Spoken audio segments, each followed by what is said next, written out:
Chafetz Chaim continues to tell us how important it is to take care of people, to give them loans, to get them back up on their feet. So sometimes a person, not necessarily is poor, but something happens in a moment that could cause them to go into poverty. A lady's husband passes away. All of a sudden, she's stuck with the burden of parnasah. Or a person's animal passes away. Or a person's business quickly falls and goes into bankruptcy. He needs help. So when a person helps him out and keeps him on his feet, keeps his business going, then there's great reward. Says the Chafetz Chaim, there's also connection to arichut yamim, to a lengthening of life when a person helps in such a way. And he brings the famous story in the Gemara Masechet Bava Batra of Binyamin HaTzadik. A lady came to Binyamin HaTzadik and says, Rabbi, please give me some parnasah. He says, it's a time of famine right now. I don't have anything.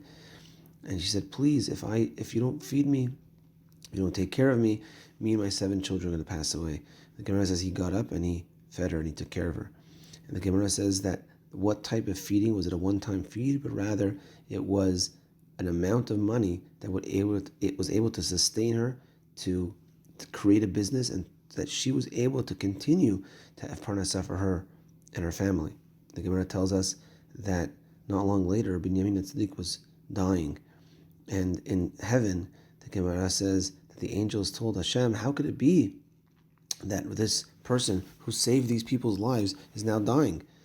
He has to live. And the Gemara says that he lived for an additional 22 years.